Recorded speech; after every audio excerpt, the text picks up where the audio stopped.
दोस्तों नमस्कार। शांति पर्व इस यूट्यूब चैनल में आप सभी का स्वागत है। आज के इस वीडियो में हम महाराष्ट्र की राजनीति पर बात करेंगे। शरद पवार या अजित पवार, बारामती में किस नेता का वर्चस्व, इस विषय पर विश्लेषण करेंगे। वीडियो को लाइक, शेयर और चैनल को सब्सक्राइब करना मत भूलिए। जब से महाराष्ट्र की राजनीति में अजित पवार बीजेपी के साथ सत्ता में शामिल हो चुके हैं, तब से एक सवाल बार बार पूछा जा रहा है।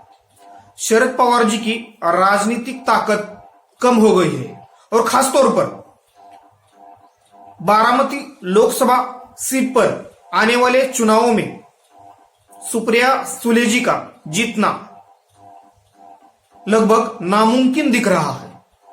इस सीट से आने वाले चुनावों में सुप्रिया सुले जी हार सकती है।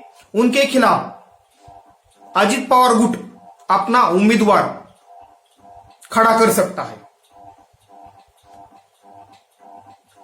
बारामती लोकसभा सीट पर या बारामती में शरद पवार जी की जो राजनीतिक ताकत है वो कम हो गई है, उनका प्रभाव कम हो गया है।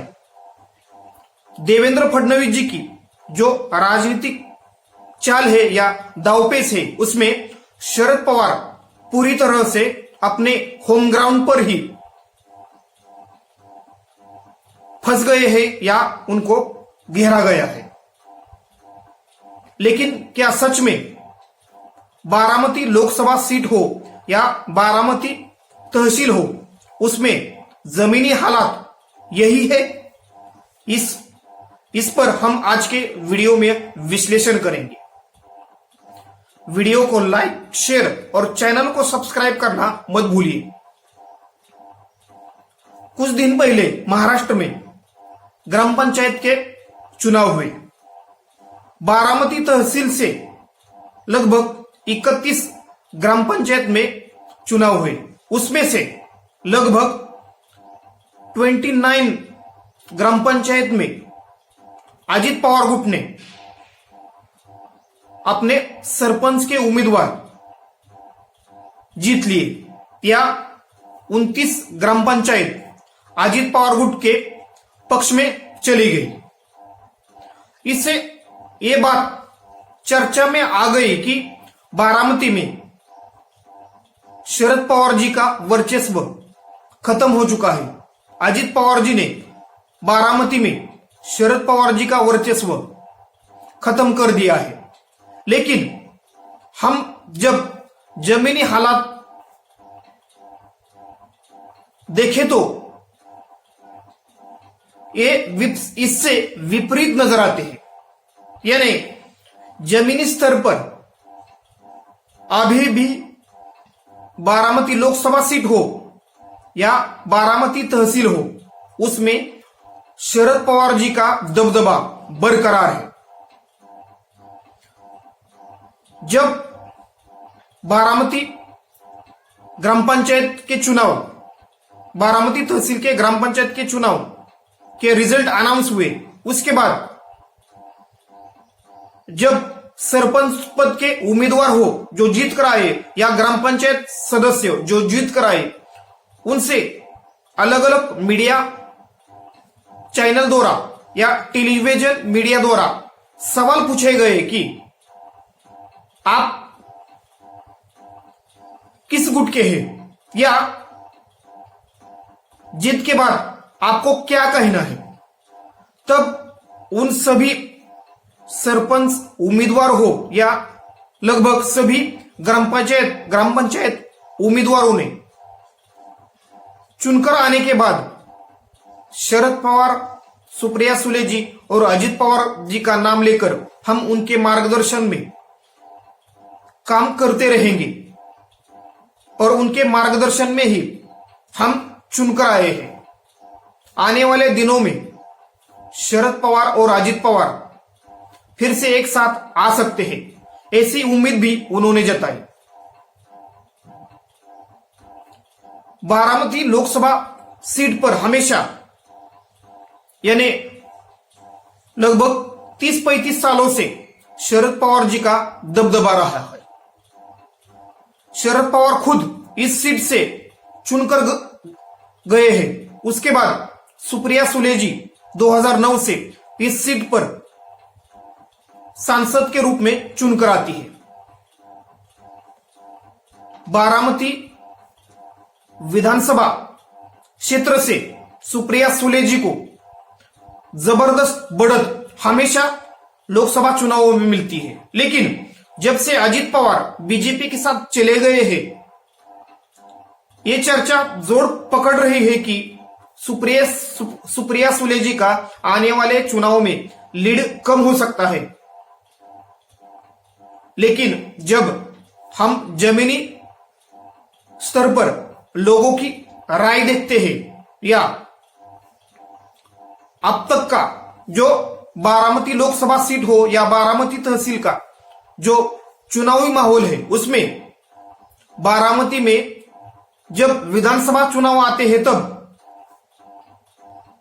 वोटर हमेशा अजित पवार को वोट करते हैं, और जब लोकसभा चुनावों की बात आती है तब वही वोटर बड़ी संख्या में सुप्रिया सुले जी के साथ रहते हैं। आने वाले चुनाव में अजित पवार गुट सुप्रिया सुले जी के सामने उम्मीदवार खड़ा कर देगा, ऐसी जो चर्चाएं इस वक्त महाराष्ट्र की राजनीति में हो रही है, इन चर्चाओं में कोई दम नहीं लगता, क्योंकि सुप्रिया सुले जी के खिलाफ अजित पवार गुट अपना उम्मीदवार उतारने की उम्मीद कम नजर आ रही है। दूसरी ओर शरद पवार गुट द्वारा आने वाले विधानसभा चुनावों में अजित पवार गुट के खिलाफ भी या बारामती में अजित पवार जी के खिलाफ उम्मीदवार उतारना लगभग नामुमकिन दिख रहा है, क्योंकि जमीनी हालात ऐसे हैं। पवार फैमिली में जो एक बॉन्डिंग है, उनके आपसी जो रिश्ते हैं वो अच्छे हैं। भले ही राजनीतिक रूप से अजित पवार और शरद पवार उन दोनों के रास्ते अलग हो गए हैं, लेकिन अभी भी अलग अलग फैमिली कार्यक्रमों में और खासतौर पर बारामती विधानसभा में जब बड़े बड़े कार्यक्रम होते हैं तब अजित पवार और शरद पवार एक साथ आते हैं, यानी उनमें फैमिली लेवल पर अच्छा खासा संवाद है। और खासतौर पर अगर जनता से जमीनी स्तर पर पूछा जाए कि वो आने वाले चुनाव में सुप्रिया सुले जी को वोटिंग करेंगे या नहीं करेंगे, यानी अगर अजित पवार जी ने सुप्रिया सुले जी के सामने लोकसभा चुनावों में अपना उम्मीदवार खड़ा किया तो बारामती के वोटर यानी लोकसभा चुनाव में सुप्रिया सुले जी को मतदान कर सकते हैं। और अगर विधानसभा चुनाव में अजित पवार जी के सामने शरद पवार गुट ने अपना उम्मीदवार खड़ा किया तो ज्यादा संख्या में अजित पवार को वोट मिल सकता है। यानी कुल मिलाकर बारामती में ना अजित पवार का वर्चस्व है ना शरद पवार का वर्चस्व है। इस वर्चस्व को हम पवार फैमिली का वर्चस्व कह सकते हैं।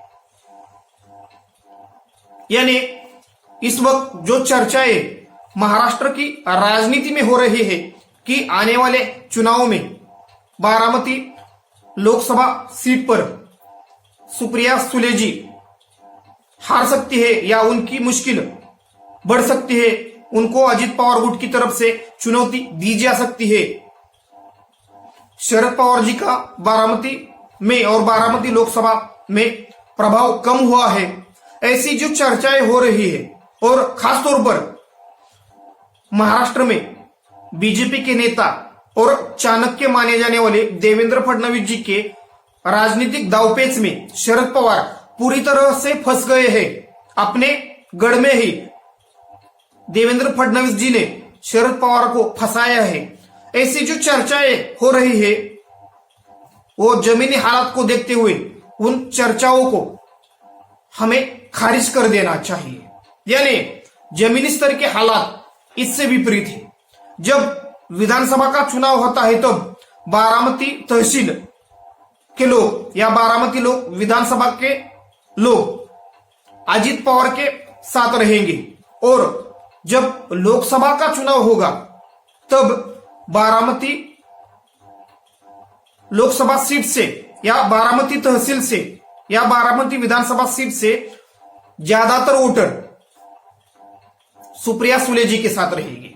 भले ही अजित पवार लोकसभा चुनाव में अपना उम्मीदवार खड़ा करें, क्योंकि एक जनता में एक राय बन गई है कि विधानसभा में अजित पवार को वोट डालेंगे और लोकसभा में सुप्रिया सुले जी को वोट डालेंगे। बारामती विधानसभा सीट में जितने भी वोटर हैं या बारामती तहसील में जितने भी वोटर हैं, बारामती के डेवलपमेंट को वो जो बारामती का डेवलपमेंट हुआ है, बारामती का विकास हुआ है, उसमें शरद पवार, अजित पवार और सुप्रिया सुले जी का योगदान वो मानते हैं। भले ही लगभग 7 बार बारामती विधानसभा सीट से अजित पवार चुनकर आते हो और अपने मंत्री पद के कार्यकाल में अजित पवार जी ने बारामती का विकास जरूर किया है, लेकिन बिना शरद पवार जी के परमिशन के और शरद पवार जी के अनुमति के बारामती में अजित पवार जीत नहीं सकते। क्योंकि बारामती में या अजित पवार जी ने जो अपना राजनीतिक करियर या प्रभाव बनाया है उसमें शरद पवार जी का बड़ा हाथ है। अगर शरद पवार अजित पवार जी को एक अपॉर्चुनिटी नहीं देते तो अजित पवार इतना बड़ा नेता नहीं बन पाते। यानी कुल मिलाकर बारामती में शरद पवार और अजित पवार और सुप्रिया सुले जी का वर्चस्व बरकरार है। आने वाले लोकसभा चुनावों में ज्यादातर वोटर बारामती विधानसभा क्षेत्र से सुप्रिया सुले जी को चुनेंगे और विधानसभा चुनाव में अजित पवार के साथ रहेंगे। यानी कुल मिलाकर जो चर्चाएं इस वक्त महाराष्ट्र की राजनीति में हो रही है कि अजित पवार गुट या अजित पवार बीजेपी के साथ आने से बारामती में शरद पवार जी का वर्चस्व कम हुआ है, आने वाले चुनाव में सुप्रिया सुले जी हार सकती है या उनको अजित पवार गुट द्वारा कड़ी चुनौती दी जा सकती है। अजित पवार गुट अपना उम्मीदवार सुप्रिया सुले जी के सामने खड़ा कर सकता है। ये जो चर्चाएं हो रही है उन चर्चाओं को जमीनी स्तर के हालात देखकर हम खारिज कर सकते हैं और आने वाले लोकसभा चुनाव में अजित पवार गुट सुप्रिया सुले जी के सामने उम्मीदवार खड़ा कर देगा। ये जो चर्चाएं हो रही है उनमें दम नहीं लगता और आने वाले विधानसभा चुनाव में अजित पवार गुट के खिलाफ या अजित पवार जी के खिलाफ बारामती में शरद पवार गुट उम्मीदवार खड़ा कर सकता है। यह भी चर्चाएं हो रही है, उसमें भी दम नहीं लगता। यानी कुल मिलाकर बारामती में एक अंडरस्टैंडिंग पवार फैमिली के बीच इस वक्त दिख रहा है। धन्यवाद। वीडियो को लाइक, शेयर और चैनल को सब्सक्राइब करना मत भूलिए।